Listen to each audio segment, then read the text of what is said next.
The storm doors slammed, and there was commotion.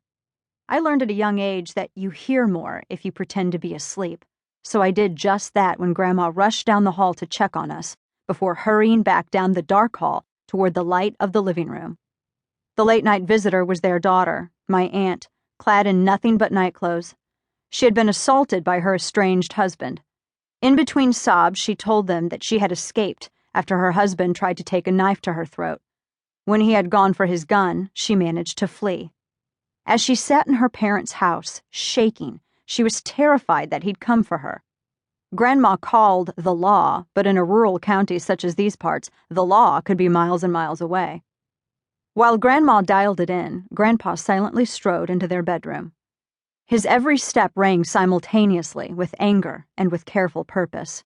He quietly opened his glass and wood gun case, removed his shotgun, and strode back through the living room. From there, he went right out to the front porch, sat on the swing, and cocked it. As I listened to him rock rhythmically, creaking back and forth in that swing, I never felt safer in my life. I fell into a sound sleep. I later learned that Grandpa sat on that porch swing until a deputy arrived nearly 40 minutes after Grandma's call. People were expected to be able to take care of their own, with prejudice. I didn't know it at the time. It was really the only world I knew. But the Ozarks were different. It was a place different from other parts of the country, where you cannot be prevailed upon to do anything without the aid or permission of the government. Where my family is from, it never occurred to us to outsource our self-defense to a distant law enforcement entity that had huge rural counties to cover with just a few deputies. It also never occurred to me that our grandparents' or parents' firearms were toys with which we could play. We knew what firearms were, and that you can't unpull a trigger. We were taught that lesson from the very first moment we could walk. Guns aren't toys. The lesson about guns was so ingrained in our communities that people had them in gun racks in their pickups without any fear that a child might grab one. That was unheard of.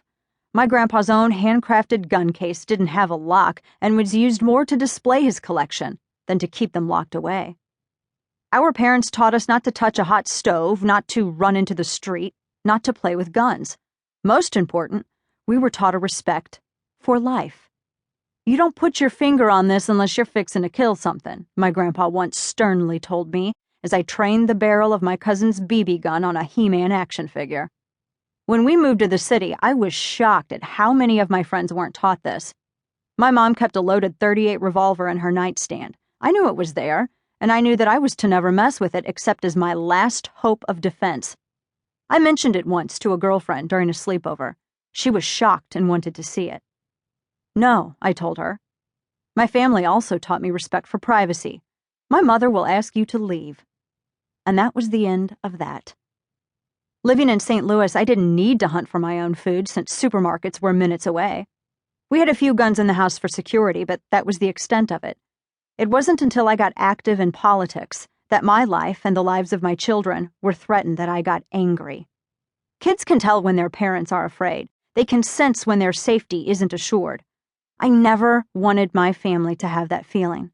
I wanted my children to feel as secure as I did that night at my grandparents' house, with my grandpa keeping watch on the porch, creaking away on his porch swing all night long.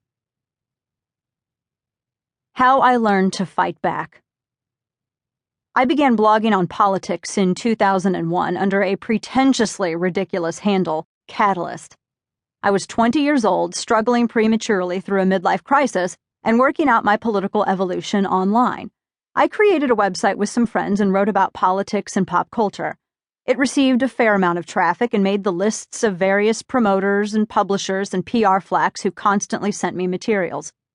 We covered music, interviewed some A-level indie artists, attended screenings, and penned film reviews. We wrote about politics with an unaffiliated, libertarian-infused, independent conservative perspective. By the time I had my first child, as most mothers would understand, I didn't have the energy to keep up with the site anymore. Plus, many of my friends were getting married and moving away, so it didn't make sense to continue. But I learned a lot during my stint as a web publisher. During my time as Catalyst, I experienced how nasty the internet can be when empowered anonymous nobodies sitting in their bedrooms and hating the world think they can